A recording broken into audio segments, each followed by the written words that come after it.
This happened a couple years ago, and a few months after COVID had started. I started to work from home while my wife was HR at a local chain grocery store. We have a daughter together who at the time was 7. I was sitting at my desk, which was in the living room downstairs, and my daughter had been out of school for a few minutes, and I could hear her playing upstairs. I have home security cameras set up to an app on my phone that can see a live feed, though I never really feel the need to use them, as I trust when my daughter's in school she's actually paying attention. Plus, my job is very stressful sometimes, and I can't really shift my focus most days. My daughter comes downstairs to grab some snacks, and I tell her I'll be done in a couple hours.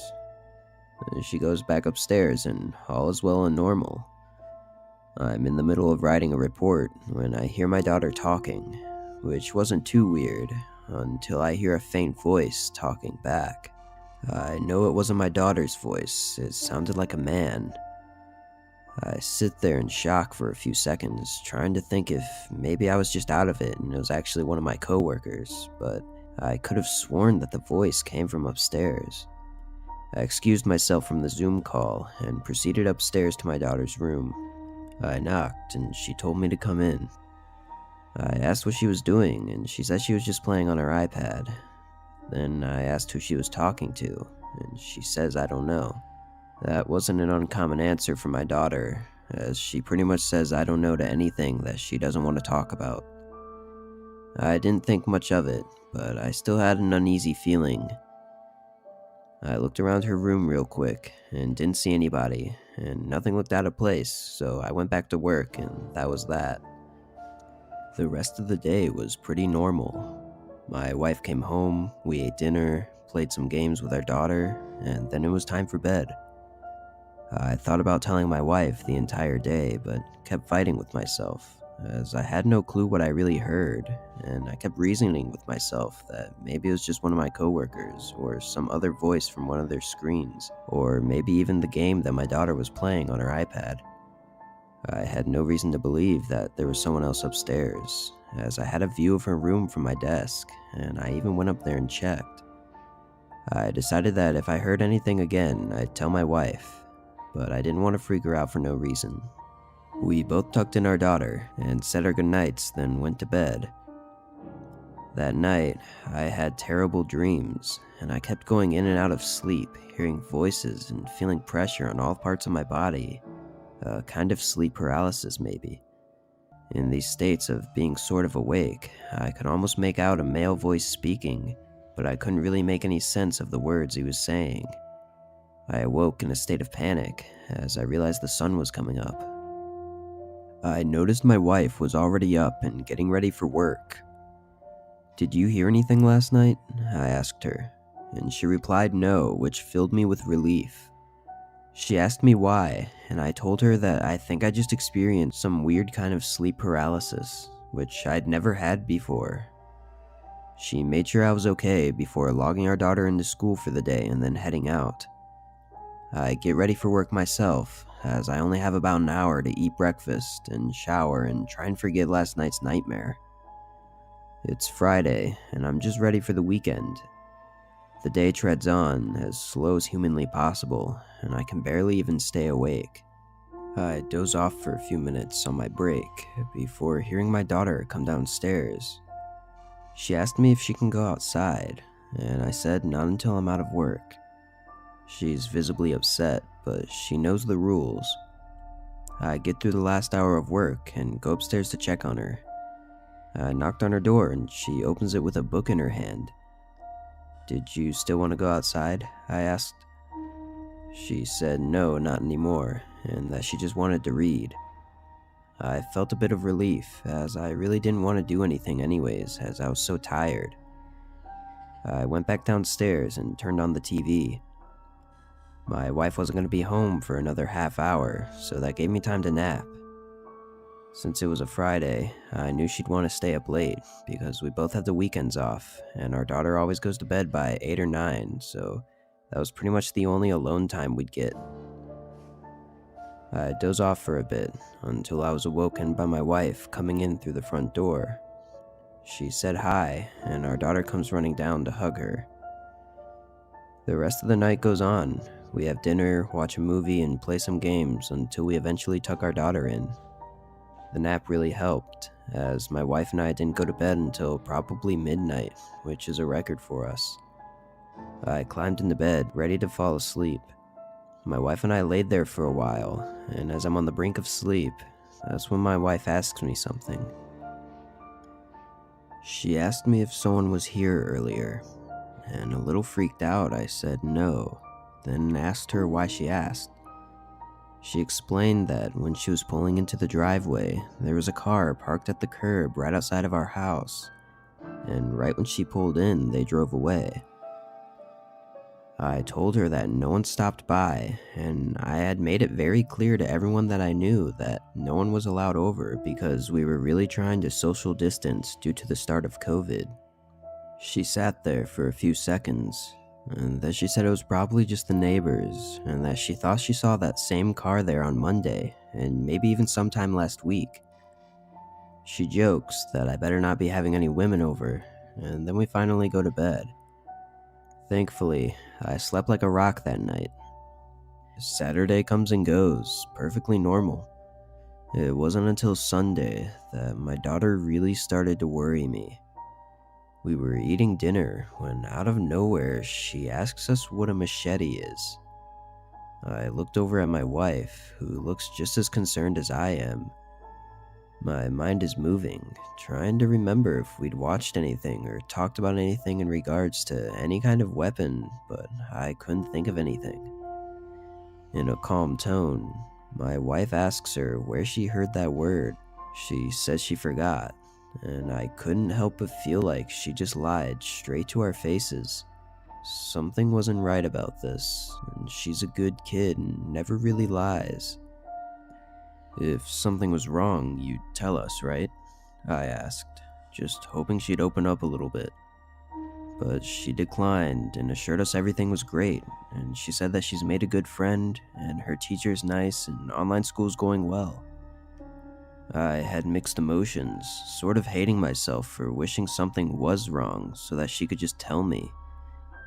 I decided to respect her boundaries though, and so does my wife. The rest of the night nothing else was brought up.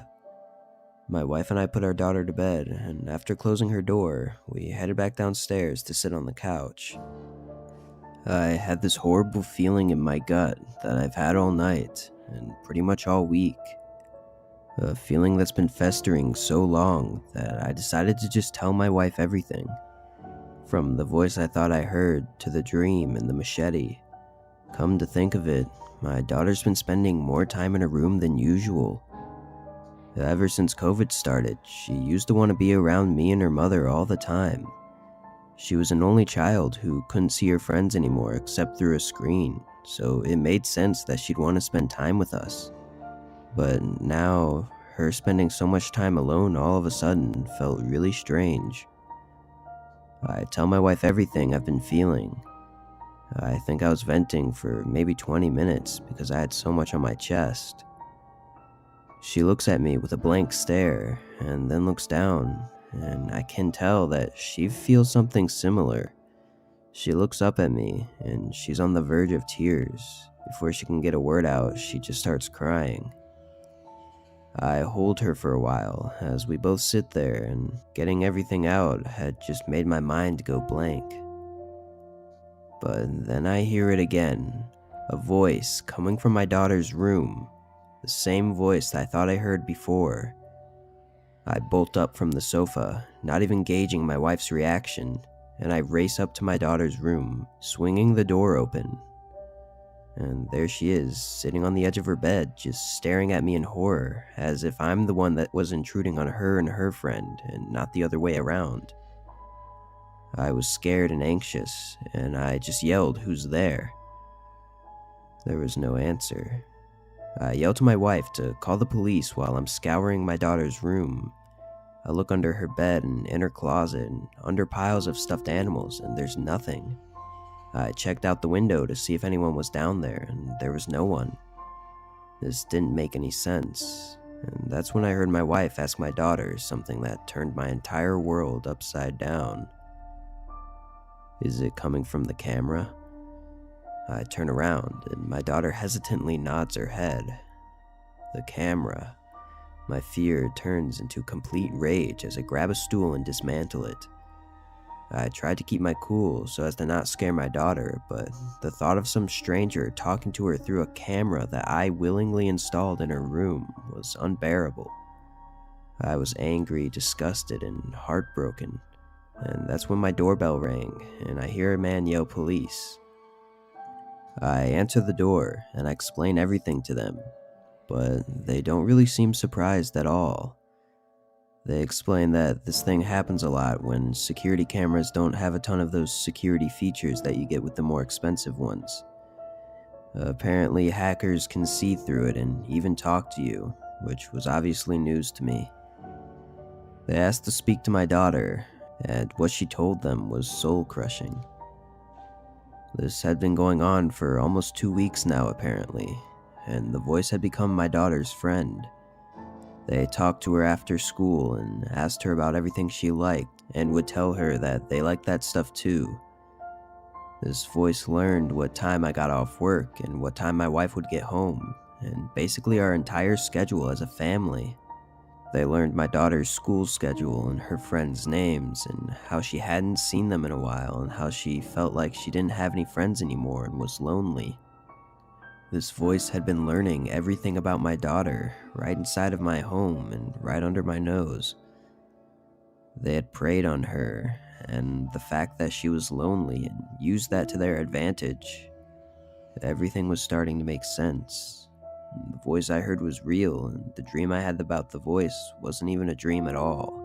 And this just made me wonder if my daughter wanting to go outside was just to play with this stranger, which means that my wife was right about the car outside of our house, the one that was there on Friday, and apparently Monday and last week too.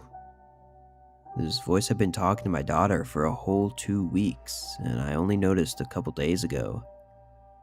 I felt sick to my stomach and wondered why she wouldn't tell us, why she felt like she needed to protect him. The officer had the same question, and my daughter was silent for a bit, until he assured her that everything was going to be okay. She said that the voice told her that their friendship had to be a secret, and it was only between them. And if she had told anyone about them talking, that someone was going to hurt him with a machete, and they would never be able to talk or play again. I looked at my wife, who looks rightfully horrified, and I know she feels just as guilty as I do. The policeman tells my daughter that no one's going to get hurt and not to worry.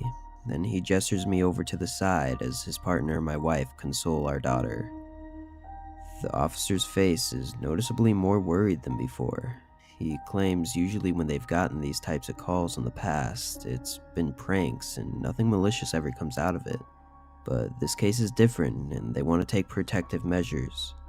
He advises us to take all the cameras down and says if possible we should stay at a family member's house or because of COVID maybe a separate hotel room for a few days while they patrol the area and try to look for a car that matches the description my wife gave them. After that night, my brother took us in for a couple weeks, and we kept in contact with the police for a few months, but unfortunately nothing ever came of the incident. It took a while after that whole thing to feel safe in my home again, and I know my wife feels the same way. But we're both just happy that our daughter doesn't know the true intentions of the man behind the voice, and we probably won't tell her until she's much, much older.